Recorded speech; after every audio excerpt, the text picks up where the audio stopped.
తన రాజకీయ జీవితంలో ఏనాడు అక్రమాలకు అవినీతికి పాల్పడలేదని చెప్పుకునే రాచమల్ల శివప్రసాద్ రెడ్డి నేడు అనుచరుల ద్వారా విద్యుత్ శాఖలో ఉద్యోగాలు ఇప్పిస్తాము అంటూ ఒక్కో నిరుద్యోగి దగ్గర 12 లక్షల నుంచి 15 లక్షల వరకు ఎమ్మెల్యే రాచమల్లు అనుచరులు వసూలు చేస్తున్నారని టీడీపీ సీనియర్ నాయకులు సీఎం సురేష్ నాయుడు ఆయన కార్యాలయంలో ఏర్పాటు చేసిన పాత్రికేయుల సమావేశంలో ఆరోపణలు గుప్పించారు. అందరికీ నమస్కారం.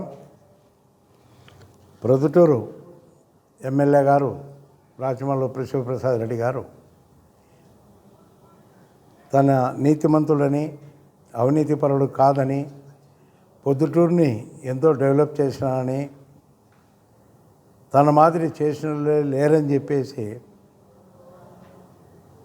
ప్రజలు నమ్మే విధంగా డైలాగులు కొడుతూ సాక్ష్యము దేవుళ్ళపైన ప్రమాణాలు చేస్తూ చెప్తూ ప్రజలను మెప్పించే విధంగా ప్రవర్తించడం చాలా హేమమైన చర్య.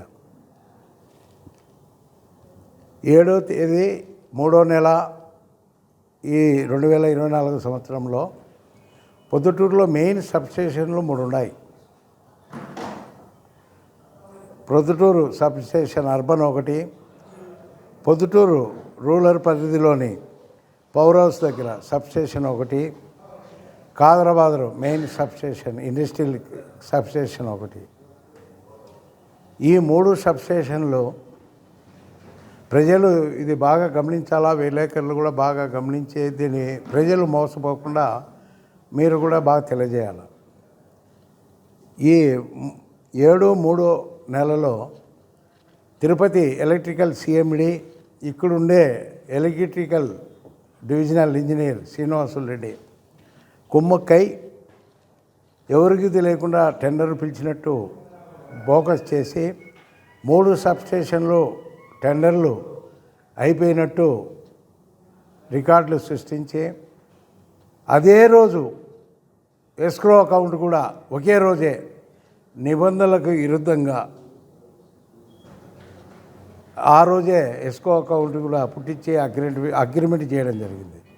ఎందుకోసమంటే ఈ సబ్స్టేషన్లో ఇప్పుడు ఉన్నటువంటి 14 మందిని ఉద్యోగస్తులను వేరే చోటికి బదిలీ చేసి ఇక్కడ ఖాళీ ఉన్నాయని చెప్పేసి ఉద్యోగాలు సృష్టించి ఇవి 12 లక్షల నుంచి 15 లక్షల వరకు అమ్ముకోవడానికి ఈ 14 ఉద్యోగాలు ఒక్కొక్క ఉద్యోగం 12 లక్షల నుంచి 15 లక్షలకు అమ్ముకోవడానికి టెండరు పద్ధతిగా జరిగింటే సమస్యలే. నిబంధనలకు విరుద్ధంగా టెండర్ జరిపి ఈ విధంగా చేయడము ప్రజలకు కూడా విజ్ఞప్తి చేస్తున్నా, విద్యార్థులకు అన్ఎంప్లాయ్కి కూడా విజ్ఞప్తి చేస్తున్నా. ఈ సబ్స్టేషన్లో ఉద్యోగాలు ఇప్పిస్తామని చెప్పేసి ఎమ్మెల్యే చెప్పి ఇప్పిస్తామని చెప్పి కొంతమంది బ్రోకర్లు 15 లక్షల కాడ నుంచి 12 లక్షల వరకు అడుగుతున్నారని తెలిసింది. ప్రజలు మోసపోవద్దు. దీనిపైన ఇప్పటికే ఎలక్ట్రిసిటీ యూనియన్ వాళ్ళు కోర్టుకు పోయారు. నిబంధనలకు విరుద్ధంగా ఈ మార్తము తప్పు చేసినారని చెప్పేసి శ్రీనివాసరెడ్డి డిఈ పైన, సిఎండి పైన, కడప ఎస్సీ పైన కోర్టులో ఉంది.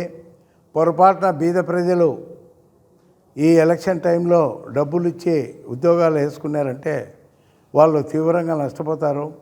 రేపు వచ్చేది 100% తెలుగుదేశం పార్టీ గవర్నమెంటు. దీంట్లో పైన సమగ్ర విచారణ జరిపి ఈ టెండర్ను కూడా రద్దు చేయడం జరుగుతుంది. దీంట్లో ఎవరైతే ముఖ్యంగా పాల్గొని ఈ టెండర్ని ఈ విధంగా నిబంధనలకు విరుద్ధంగా పాల్పడ్డారో వాళ్ళందరినీ కూడా ఉద్యోగం నుంచి కూడా తొలగించడం జరుగుతుంది. దీనిపైన చాలా సీరియస్గా పోతాం. ఇంకొకటి అభివృద్ధి